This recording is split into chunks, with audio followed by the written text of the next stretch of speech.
문재인 대통령이 국정 수혜신을 위해 장관 5명을 교체하는 중폭 개각을 단행했습니다. 제36대 조계종 총무원장 선거 후보 등록이 나흘 앞으로 다가왔습니다. 이번 선거가 화합의 장이 되기 위한 조건들을 짚어봤습니다. 불교계와 정부가 다음 달 10일 세계 자살 예방의 날을 맞아 생명살림 대법회를 봉행합니다. 2000년간 우리나라 불교와 함께해온 차의 진수를 만날 수 있는 행사가 열렸습니다. 임진왜란 때 반출돼 현재 일본 국보로 지정돼 있는 진주 연지 사종의 보존 처리가 시급하다는 지적이 제기됐습니다.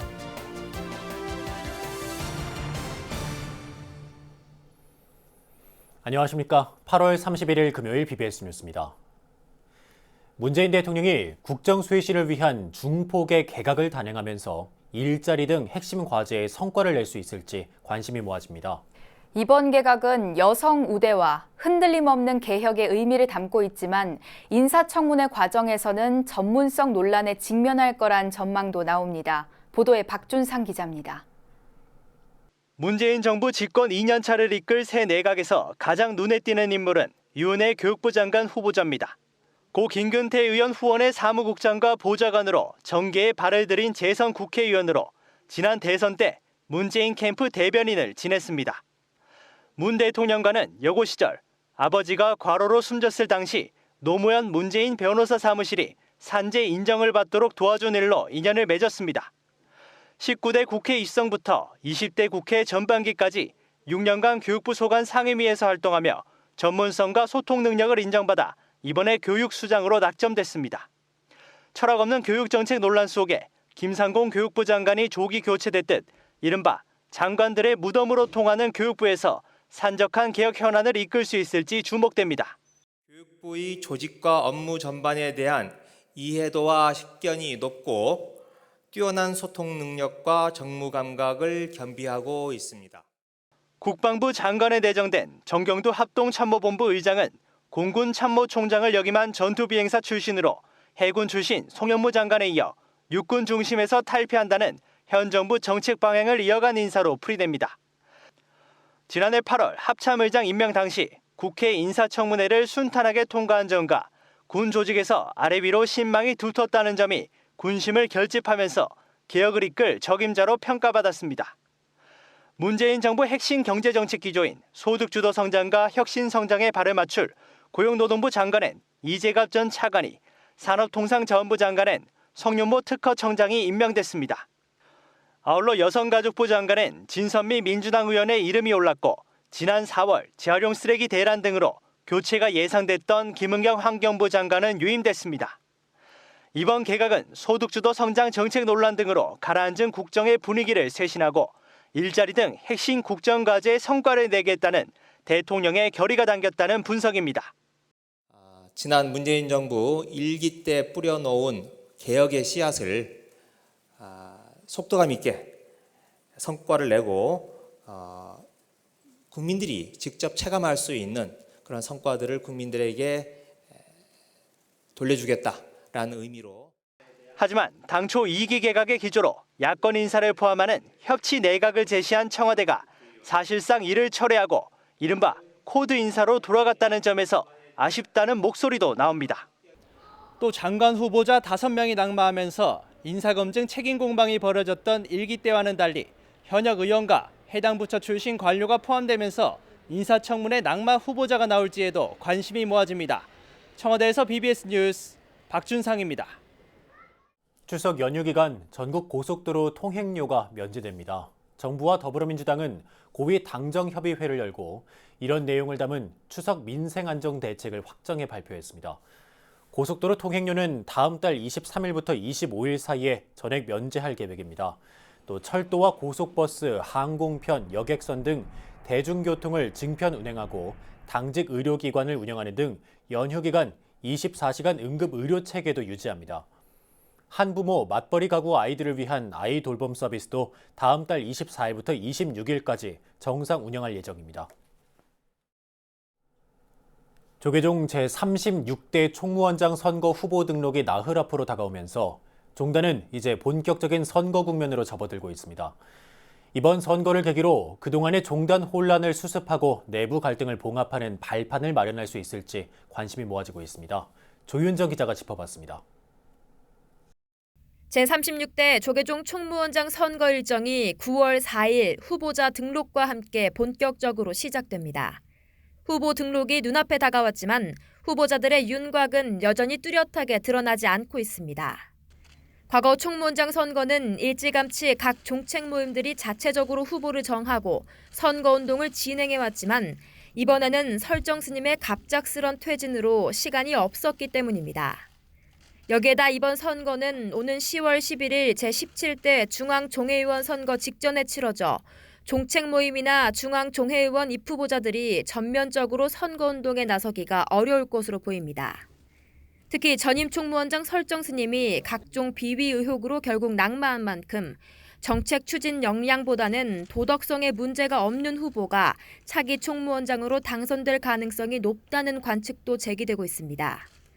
조계종 총무원은 이번 선거 절차를 차질 없이 진행해 설정 스님의 범계 의혹을 둘러싼 갈등과 종단 혼란 사태를 수습하고 불교의 위상을 바로 세우는 계기를 마련하겠다는 각오를 보이고 있습니다. 부실국장 스님들과 총무원들께서는 선거가 원만히 진행될 수 있도록 엄정하게 정무를 집행해 주시기 바랍니다. 그때까지 여러분이 위치한 자리에서 한치 흐트러짐 없이 긴장의 끈을 놓치지 마시고 맡은 바 소임을 다해 주시기를 바랍니다. 총무원장 권한대행 진우 스님을 비롯한 총무원 부실장 스님들은 부산 해운정사를 찾아 종정 진재 스님을 친견하고 현 종단 상황에 대해 보고한 것으로 알려졌습니다. 진우 스님 등은 이 자리에서 지난 주말 열렸던 교권 수호 결의대회 보고와 함께 다음 달 28일로 예정된 총무원장 선거를 원만하게 치르겠다고 말한 것으로 전해졌습니다.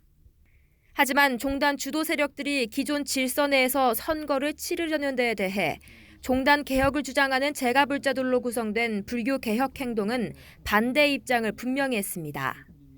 조계종의 적폐청산을 요구하며 41일간 단식에 나섰던 설두 스님은 적폐 세력이 청산되기 전에 치러지는 선거는 무의미하다며 선거 중단을 요구하고 나섰습니다. 술과 대중과 제가 대중들은 바른 믿음과 바른 정진과 부처님이 제자라는 긍지로서 적폐 청산 불사에 동참하여 불조 앞에 죄인이 되지 않도록 해야 합니다. 그러나 교권 수호와 종단 안정을 외치는 주류 진영과 종단의 환골 탈퇴를 요구하는 일부 스님과 제가 단체들이 서로 대립하는 동안 조계종의 주요 불사와 사업, 대사회적 참여 등은 제자리 걸음을 하고 있다는 지적 또한 나오고 있습니다. 따라서 현 시점에서는 선거의 원만한 진행을 통해 종단의 행정 공백을 최소화하고 혼란을 부추기는 행위도 철저히 감시해 무엇보다 사부대중의 화합과 미래 지향적인 고민을 함께 나누는 분위기를 조성하는 것이 우선이라는 목소리가 커지고 있습니다. 안정이냐 혼란이냐의 기로에 선 조계종이 국민과 종도들의 뜻을 거스르지 않고 새로 태어나는 노력에 함께 동참하는 모습을 보여줄 수 있을지 주목됩니다. BBS 뉴스 조윤정입니다. 청와대가 신임 문화재청장에 정재숙 중앙일보 기자를 임명했습니다. 정재숙 신임 청장은 현직 언론인 출신으로는 처음으로 문화재청장이 됐고 여성으로서는 변영섭, 나선화 전 청장에 이어 세 번째로 문화재청장 자리에 올랐습니다. 서울경제신문과 한겨레신문을 거쳐 중앙일보에서 문화 전문 기자로 근무한 정 청장은 문화재와 미술을 비롯한 다양한 문화 분야를 오랜 시간 취재해온 것으로 알려졌습니다. 또 문화재청 국능활용심의위원회 위원과 국립현대무용단 이사로도 활동했습니다. 불교계와 정부가 다음 달 10일 세계 자살 예방의 날을 맞아 대대적인 자살 예방 행사를 시작으로 민관 협력을 본격화합니다. 불교 상담개발원은 다음 달 8일부터 10일에 전국 23개 사찰에서 5천여 명의 불자들이 동참한 가운데 생명살림 대법회를 엽니다. 보도에 홍진호 기자입니다. 지난 2015년 기준으로 우리나라에서는 연간 13,513명이 자살로 인해 사망했습니다. 하루 평균 37명이 스스로 목숨을 버리는 길을 택했고 노인 자살률 또한 세계 1위입니다. 다음 달 10일 세계 자살 예방의 날을 맞아 불교계 유일의 상담 전문 기관인 불교 상담 개발원은 전국 23개 사찰에서 5,500여 명의 신도들과 함께 자살 예방을 위한 생명살림 대법회를 엽니다. 이 세계 자살 예방의 날입니다. 이 날을 기점으로 해서 마치 올해 총하루하고 이렇게 날짜가 겹치면서 지금 23곳의 그 사찰과 함께 연계해서 이번에 한 대략 한 5,500명 정도 신자들과 함께 자살 예방 사업, 특히 생명 존중이라고 하는 차원에서 함께 나누는 시간을 갖게 됐습니다. 생명살림 대법회는 다음 달 8일 포교사단 8재개 법회를 시작으로 9일 서울 조계사와 길상사, 공주 마곡사, 예산 수덕사 등 10개 사찰이 법회를 여는 방식으로 진행될 예정입니다. 이어 세계 자살 예방의 날 당일에는 강남 봉은사와 화계사, 국제선센터 등 전국 12개 사찰이 자살 예방 법문과 생명서약 캠페인 등을 벌일 방침입니다. 특히 이 같은 생명살림 대법회는 문재인 정부의 100대 과제 가운데 하나인 자살 예방을 위한 민간 협력 사업의 하나로 추진되는 것이어서 그 의미가 더욱 큽니다. 올해 이제 보건복지부에서 자살 예방과가 생기면서 실질적으로 현재 문재인 정부의 100대 과제 중에 하나인 자살 예방 사업이 본격화됐습니다. 불교상담개발원은 생명살림 대법회를 시작으로 앞으로 자살 예방을 위한 민간 협력을 중앙지원센터 건립 등으로 확대시켜 나갈 계획입니다. 불교 자살 예방 중앙지원센터를 설립을 해서 인가를 받아서 하게 된다면 각 사찰에 그런 지원센터 지부를 좀 두고 사찰에서 실적으로 자살 예방 사업들 또 교육들 내지는 상담들을 이루어질 수 있는 그런 이제 기반이 좀 형성되지 않을까 그렇게 계획하고 있기 때문에 살생을 금하고 생물은 물론 무생물에도 불성이 깃들어 있다고 여기는 불교는 자살 예방에 가장 필요하고 적합한 종교로 인정받고 있습니다. 세계 자살 예방의 날을 맞아 봉행되는 생명살림 대법회는 민간 협력으로 이루어지는 자살 예방 사업에 새로운 전기를 마련할 것으로 기대됩니다. BBS 뉴스 홍진호입니다. 요즘 100세 시대를 맞아 건강한 삶에 대한 관심이 매우 높은데요. 2000년간 우리나라 불교와 함께 해온 차에 그 답이 있다고 합니다.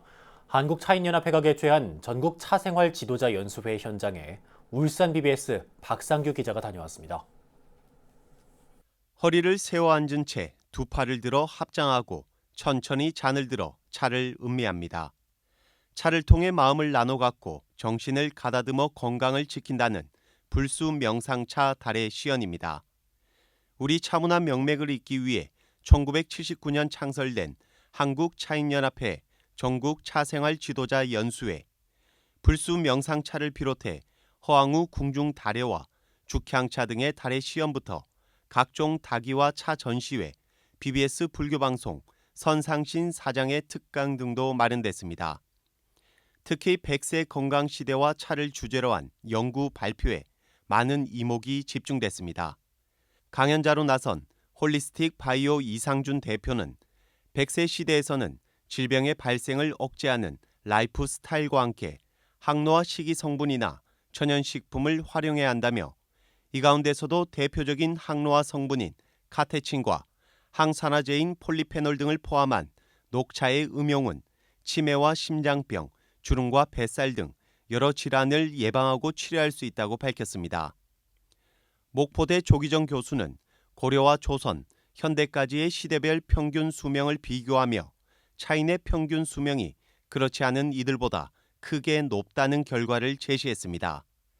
또 도원석 한의사는 차가 온갖 질병을 낫게 해준다기보다는 면역력을 높여 각종 질환을 예방할 수 있는 효과가 더 크다고 밝혔습니다. 차가 건강에 좋은 이유는 차가 인체의 면역력을 증가시키기 때문입니다. 이 면역력을 증가시키게 되면 우리가 많이 걱정하고 있는 바이러스 질환, 또 세균성 질환 같은 감염성 급성 질환에도 대비해서 우리 몸이 이겨낼 수 있는 힘을 증가시키게 되고 또 이것이 진정 그 100세 건강 시대를 맞이하는 차의 의미라고 할 수 있습니다. 창설 이후 40여 년간 차 문화를 널리 보급하고 있는 한국차인연합회는 국민 건강 증진을 위한 전국민 차 마시기 운동을 추진하고 있습니다. 그래서 한국 국민들은 한국 차를 마시라 이런 것을 우리가 캠페인하고 있는데 이것은 이 시대에 매우 중요한 일이라고 생각합니다. 앞으로 지구 온난화로 또 어떤 바이러스가 생길지 모릅니다. 그에 대비해서 한국 사람 어떤 바이러스든지 막아낼 수 있는 그런 체질을 만들어야 된다 하는 것이 우리의 전 국민 차 마시기 운동의 목적이고 목표라는 것을 밝히고 싶습니다. 한국차인연합회는 전국민 차 마시기 운동을 비롯해 다도인 교육과 권차비 세우기 등을 지속해 나갈 계획입니다. 경북 경주에서 BBS 뉴스 박상규입니다. 불당을 훼손한 개신교 신자의 행동을 대신 사과하고 복구 비용을 모금했다는 이유로 파면당한 신학대 교수가 학교를 상대로 파면을 취소하라며 소송을 내 1심에서 승소했습니다. 서울 북부지법 민사합의 12부는 손원영 교수가 파면을 취소하고 파면 시점부터 복직할 때까지의 임금을 지급하라며 서울 기독대를 상대로 낸 파면 처분 무효 확인 소송에서 원고 승소로 판결했습니다. 서울 기독대 신학과에 재직 중이던 손 교수는 지난 2016년 1월 경북 김천 개운사에서 개신교 신자인 60대 남성이 불당의 불상과 법구를 훼손한 사실이 알려지자 사회관계망 서비스에서 개신교계를 대신해 사과하고 불당 복구를 위해 모금에 나섰습니다. 임진왜란 때 반출돼 현재 일본 국보로 지정돼 있는 진주 연지사종의 보존 처리가 시급하다는 지적이 제기됐습니다.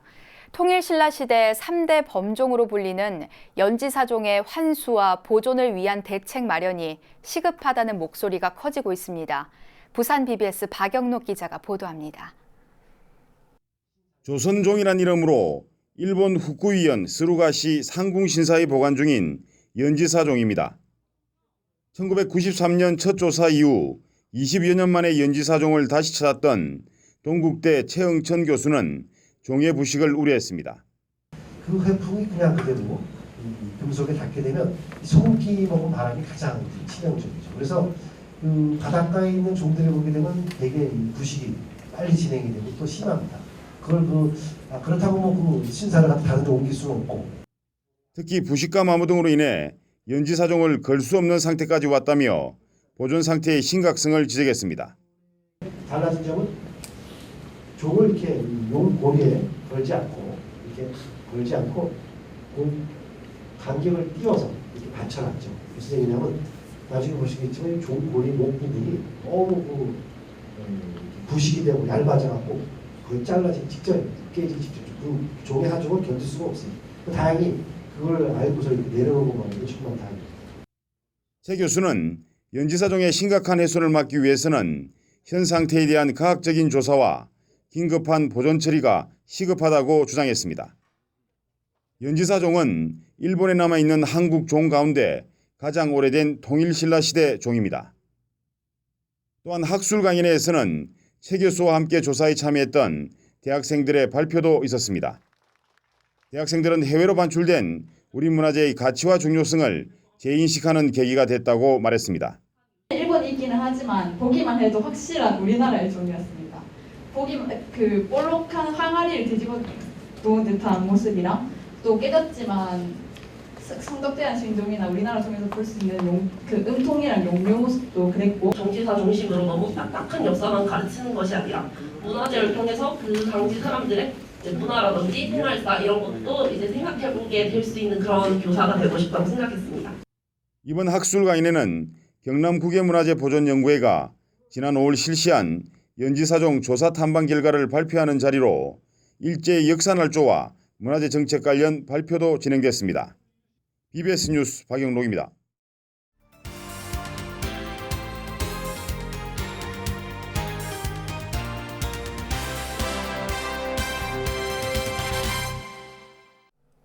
매주 금요일에 보내드리는 BBS가 만난 사람 순서입니다. 우리나라 우편 업무가 시작된 게 1884년인데요. 우정천국에서 시작돼 지난 2000년 우정사업본부로 명칭이 바뀌기까지 우리나라 정보통신의 역사는 우체국과 함께 해왔다고 해도 과언이 아닐 겁니다. 4차 산업혁명 시대를 맞아 우정사업본부가 새로운 변신을 시도하고 있습니다. 종립학교 출신의 불자 공직자 강성주 우정사업본부장을 권은희 경제산업부장이 만났습니다. 네, 본부장님 안녕하세요. 안녕하세요. 반갑습니다. 네, BBS가 만난 사람 오늘은 우정사업본부 강성주 본부장과 자리 함께했습니다. 우정사업본부는 공기업으로 금융에 우편 업무에 여러 가지 업무를 담당하고 계시잖아요. 네네. 맡고 계신 업무가 상당히 광범위한데 나오신 김에 우정사업본부에 대한 소개부터 간단하게 해주시죠. 우정사업본부는 전국에 우체국이 3,500개가 있습니다. 우체국을 관리하는 그런 조직이 우정사업본부고 정부기관 중에 하나입니다. 집배원이 한 2만 명, 전체 직원이 저희들이 43,000명인데요. 집배원 외에도 창구에 일하시는 분들이라든지 이런 분들이 있고 1년에 저희들 예상 규모가 올해 같은 경우는 9조 6천억 정도 됩니다. 내년은 한 10조 정도 되지 않을까 싶고요. 하루에 집배원분들께서 배달하는 물량이 한 2천만 개. 그다음에 금융 쪽에는 하루에 한 2,400만 건에 예금이 저희들이 70조. 그다음에 보험을 하고 있습니다. 보험 자산은 55조 정도 되는 그런 어떤 정부 기업입니다. 네, 공적 금융기관이잖아요. 그렇습니다. 공적 금융기관으로 우정사업본부만이 갖는 그런 장점이 있을 것 같은데요. 예금 같은 경우는 저희들은 국가가 운영하는 거라서 모든 나름대로 이렇게 부도나 이런 위험에서 자유로울 수가 있습니다. 보증을 하니까요. 그다음에 보험도 전체적으로는 저희들이 착한 금융이다. 그런 말을 저희들이 국민금융이라는 말을 쓰는데 조금은 예를 들면 보험 같은 경우는 이런 겁니다. 예금 한도가 한 1,000만 원 정도라서 아주 비싼 부분이 아닙니다. 그다음에 예금 같은 경우도 1,500만 명이 저희들이 예금 가입자신데 60살 넘는 어르신들이 500만 원 정도, 한 3분의 1 정도 되는 그렇게 해서 예금 상품이나 보험 상품이나 서민 또는 어떤 약간은 좀 도움이 필요한 분들이 많이 이용하고 계십니다. 네. 본부장님께서는 지난해 11월에 취임을 하셨잖아요. 네. 9개월 정도의 시간을 보내셨는데 네. 길다면 길고 짧다면 짧은 시간인데요. 그동안 어떤 일들을 해오셨나요? 소회를 말씀해 주신다면요. 네, 9개월이 정말 빨리 지났습니다. 정말 시간이 이렇게 빨리 간 줄 요즘 새삼스럽게 느끼고 있는데 벌써 9개월이 됐어요. 네. 이게 작년에 제가 취임할 때 11월에 할 때 국민들께서 우체국 조직에 대해서 특히 집배원이 과로 문제에 대해서 걱정을 많이 하셨을 겁니다. 제가 9개월 동안 했던 것은 거의 매주 어떤 때는 한 주에 2번이라도 오토바이를 타고 전국을 다니면서 왜 이런 문제가 있을까? 어떻게 풀어야 될까? 그런 어떤 과로 문제나 어떤 노동 조건 개선하는 데 시간을 많이 보냈고요. 네, 올여름은 거의 재난 수준의 폭염이 이어졌잖아요.